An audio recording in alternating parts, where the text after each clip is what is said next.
यह लड़का 3 दिन और 3 रात से पलक तक नहीं झपका रहा था, यहाँ तक कि सांस लेने की भी हिम्मत नहीं कर रहा था, क्योंकि उसके सामने एक ज़ोंबी उसे घूर रहा था। सौभाग्य से लड़के का मूर्तिवत अभिनय इतना अच्छा था कि उस पर हमला नहीं हुआ, लेकिन ये चालाक ज़ोंबी जैसे समझ गया कि सामने खड़ा इंसान असली नहीं है, इसलिए वो वहीं डटा रहा और जाने का नाम नहीं लिया। इस समय लड़का डर से पसीने पसीने था, यहाँ तक कि टांग में ऐठन होने पर भी उसने जरा सा भी हिलने की हिम्मत नहीं की। लेकिन अब उसे पेशाब भी बुरी तरह से लगी हुई थी। जब वो लगभग बेहोश होने वाला था, अभी एक भागता हुआ बूढ़ा आदमी ने ज़ोंबी का ध्यान अपनी तरफ खींच लिया। लड़के ने मौका देखकर अपने हाथ पांव थोड़े हिलाए, साथ ही अपना 36.5 डिग्री का आइस्ड रेड टी भी बाहर निकालने लगा। लेकिन जैसे ही वो राहत महसूस कर रहा था, बूढ़े आदमी की लंबी सॉसेज ज़ोंबी ने झटक कर लड़के के कंधे पर फेंक दी। ताज़ा गर्म बदबू ने लड़के को उल्टी जैसा महसूस करा दिया।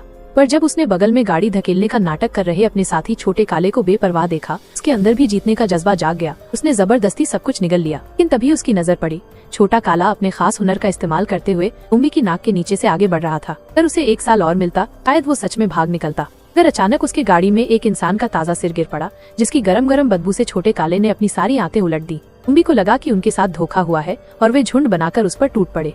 थोड़ी ही देर में छोटा काला टुकड़ों में बट गया। हाल देखकर लड़का समझ गया कि अब बैठकर इंतजार करने का मतलब मौत है, इसलिए वो भागा, लेकिन एकदम से पैर फिसला और मुंह के बल गिर गया।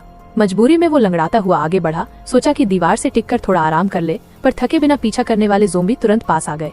समझदार लड़का तुरंत सीढ़ियों के पीछे छिप गया और सच में ज़ोंबी को धोखा देने में कामयाब रहा। ज़ोंबी के दूर जाते ही वो उछलने कूदने लगा, खुशी में नाचने लगा, लेकिन उसके नाचने की आवाज ने ज़ोंबी को फिर से आकर्षित कर लिया।